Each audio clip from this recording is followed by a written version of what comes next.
La parroquia de Einsiedeln pasó luego a la parroquia de María Einsiedeln en el cantón de Schwach. En el monasterio de esta localidad se veneraba una imagen milagrosa de la Virgen, que lo convertía en el lugar de peregrinación más frecuentado de Suiza y Alemania meridional. Allí Zwinglio se consagró a la lectura del Nuevo Testamento en su lengua original, según la edición de Erasmo, y estudió también a San Agustín y las epístolas de San Pablo, lecturas que imprimieron en él profunda huella. Los monjes holgazanes que poblaban el monasterio le recordaban el elogio de la locura de Erasmo, el amigo a quien tanto admiraba. Sin embargo, Zwinglio no atacaba la vida monástica ni se dedicaba a la sátira estéril, sino a construir y crear.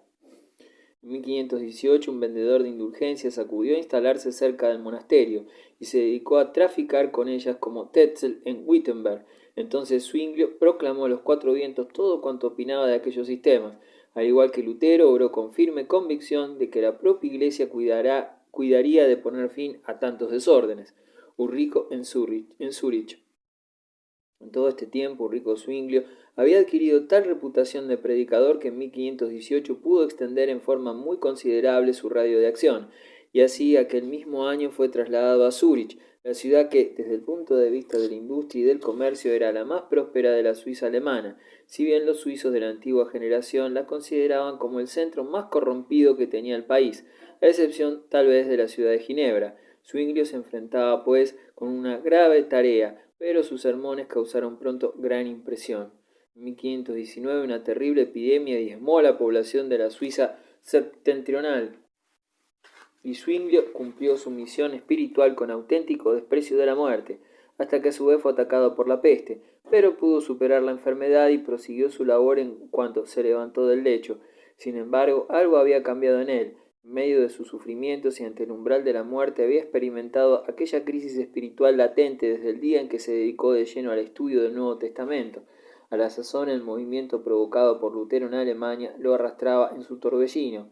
El reformador suizo admiraba la audacia del alemán y le remitió una carta en la que lo comparaba a David desafiando a Goliat. Zwinglio deseaba aliarse con Lutero, pero los feligreses comenzaron a murmurar diciendo que su nuevo cura era un hereje.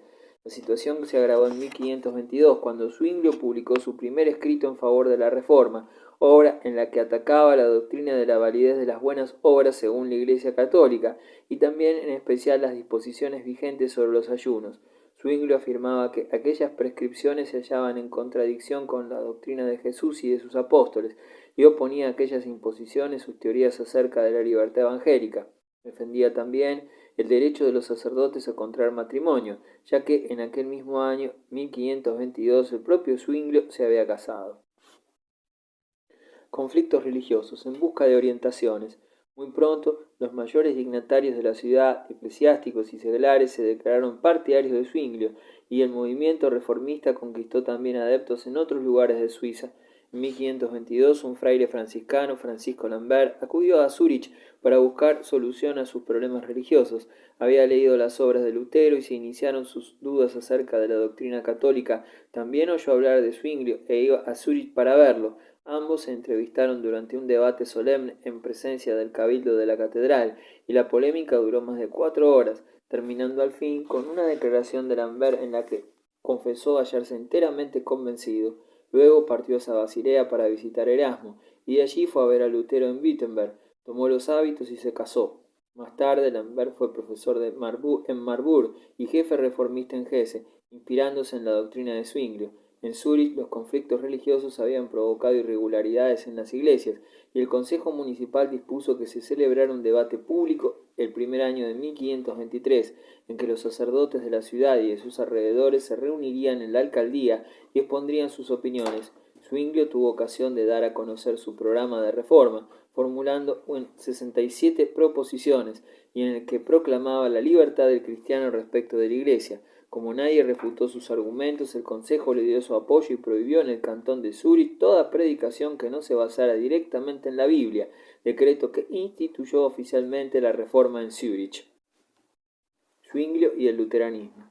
Zwinglio publicó nuevas obras para orientar la realización de los ideales reformadores, y en líneas generales llegó a las mismas consecuencias que Lutero, aunque no dejaba de afirmar con insistencia que permanecía ajeno a la influencia del reformador alemán. negaba considerarse luterano, por haber llegado al término de sus convicciones gracias a sus propias experiencias espirituales.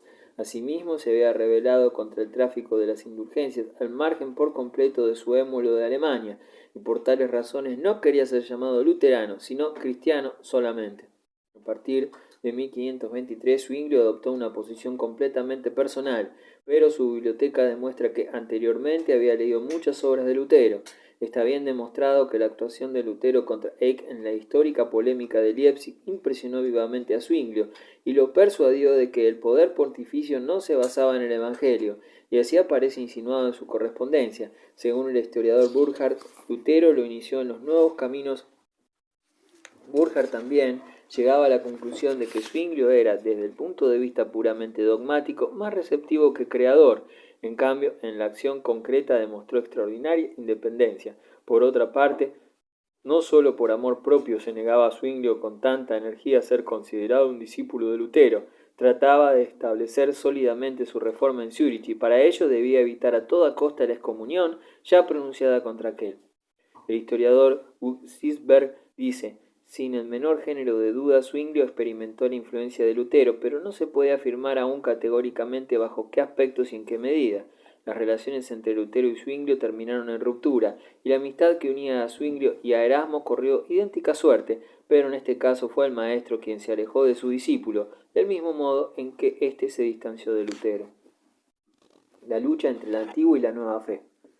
En Lucerna los habitantes esculpieron una estatua de madera con la esfinge de Zwinglio, la llevaron a rastras hasta donde estaban alojados unos enviados de Zúrich y la quemaron. También en otros puntos hacía furor la contienda entre la antigua y la nueva fe. Muchos sacerdotes pasaron a la ofensiva contra los falsos profetas de Zúrich, y en el bando opuesto varios predicadores evangélicos rebosantes de celo reformador se trajeron profunda hostilidad a causa del carácter grosero de sus diatribas.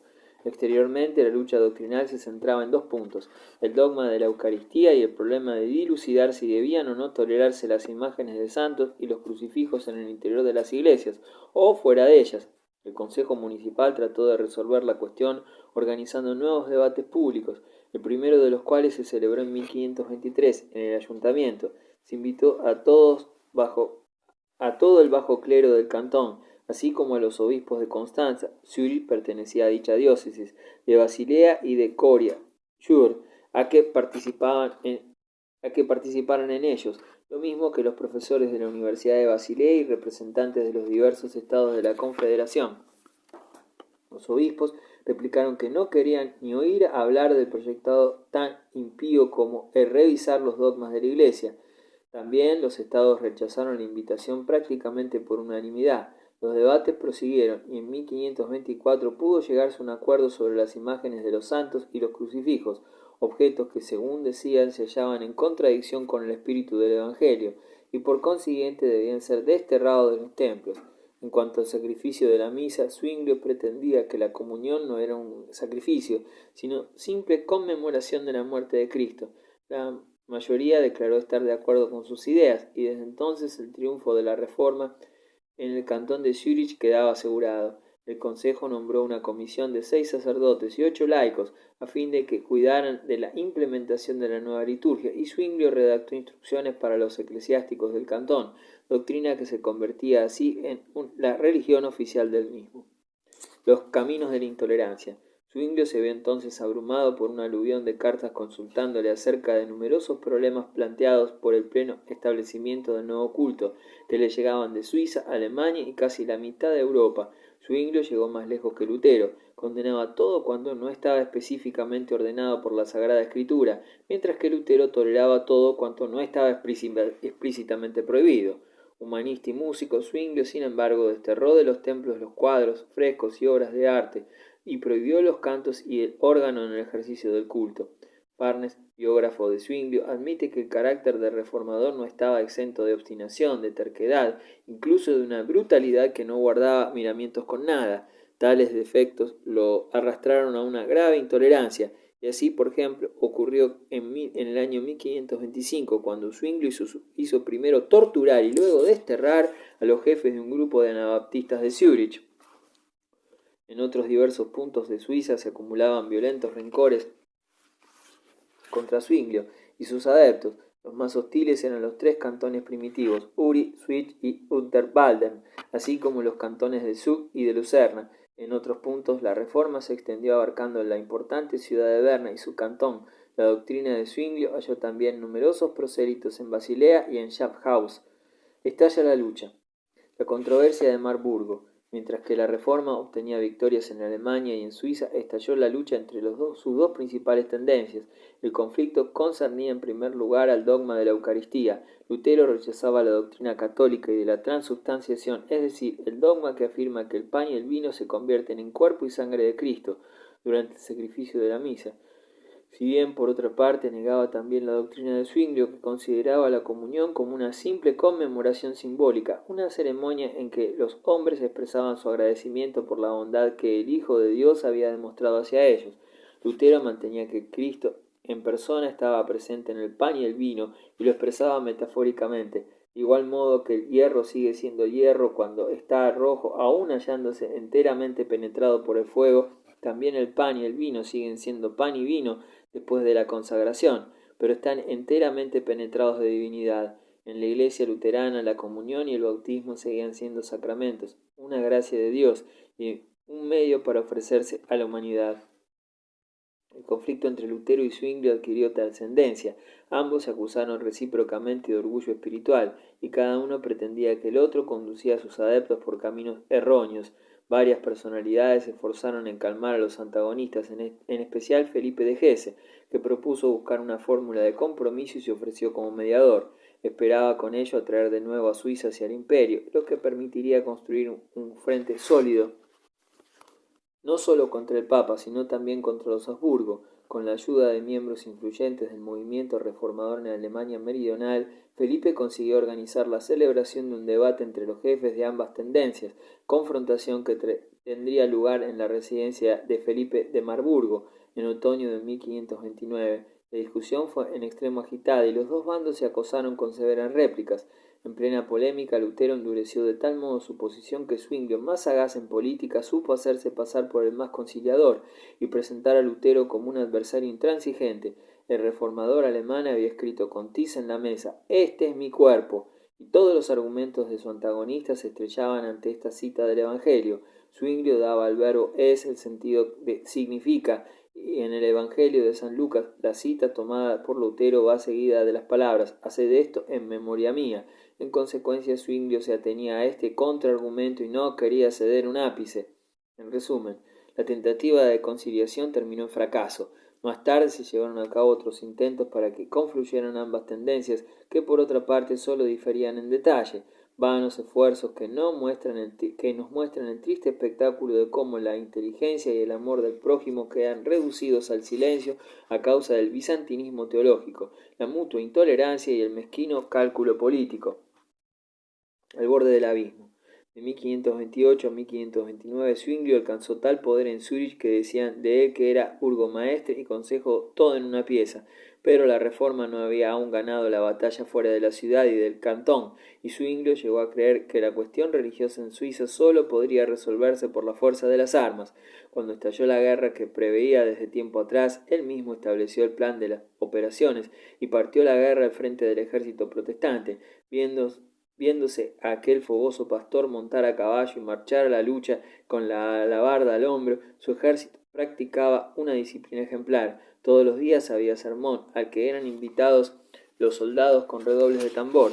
Entre aquellos guerreros no se oía ninguna blasfemia ni palabra ligera, ni se veía mujer alguna de mala vida, y estaba severamente prohibido perjudicar las cosechas, incluso en territorio enemigo. El plan de campaña establecido por Zwinglio y el comandante del ejército trataba de sorprender al adversario con una ofensiva rápida, sin darle tiempo de reunir sus tropas y organizarlas, pero los católicos previnieron el ataque solicitando un armisticio para evitar, según decían, la terrible desgracia e indecible dolor de una guerra civil en Suiza. De hecho, la guerra no parecía tan terrible. Atrincherados ambos ejércitos uno frente a otro, vióse los soldados católicos y protestantes comer juntos amigablemente su rancho.